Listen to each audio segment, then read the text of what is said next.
Bonjour les enfants, aujourd'hui je vais vous raconter une des histoires les plus connues de la Bible. Une grande arche, une pluie qui dure des jours, et tous les animaux de la terre, deux par deux. Mais surtout, l'histoire d'un homme qui a obéi à Dieu, même quand tout le monde se moquait de lui. Voici l'histoire de Noé et l'arche.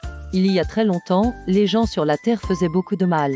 Ils désobéissaient à Dieu, se bagarraient, volaient, disaient de vilaines choses.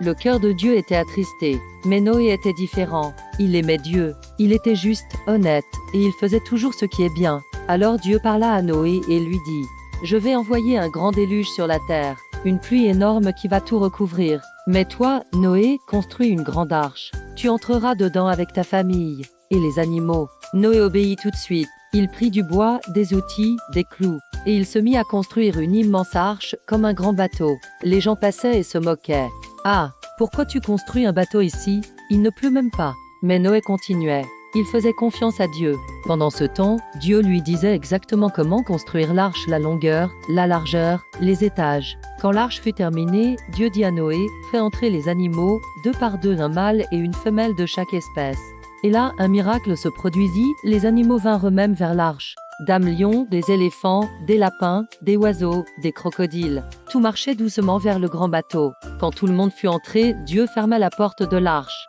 La pluie commença à tomber, pendant 40 jours et 40 nuits. Et là, elle tomba. Les rivières débordèrent, les collines furent recouvertes, les maisons disparurent sous l'eau. Mais l'arche flottait, bien protégée par Dieu. Noé, sa femme, ses fils et leurs femmes, ainsi que tous les animaux, étaient en sécurité. La pluie s'arrêta, mais l'eau resta longtemps. Pendant des mois, l'arche flottait au-dessus des montagnes. Puis un jour, l'arche s'arrêta sur une montagne appelée Arara. Noé ouvrit une fenêtre et envoya un corbeau, puis une colombe. La colombe revint avec une branche d'olivier. Cela voulait dire que la terre commençait à redevenir sèche. Dieu dit alors à Noé: « Sors de l'arche, toi et tous les animaux. Multipliez-vous sur la terre. » Noé sortit, tomba à genoux et remercia Dieu. Il fit un autel et offrit un sacrifice en signe de reconnaissance. Et Dieu dit: « Je ne détruirai plus jamais la terre par un déluge. » Puis, il fit apparaître un arc-en-ciel dans le ciel, comme signe de son alliance avec l'humanité. L'arc-en-ciel brillait de toutes ses couleurs, et rappelait que Dieu tient toujours ses promesses. Noé a obéi à Dieu, même quand c'était difficile, même quand tout le monde riait de lui.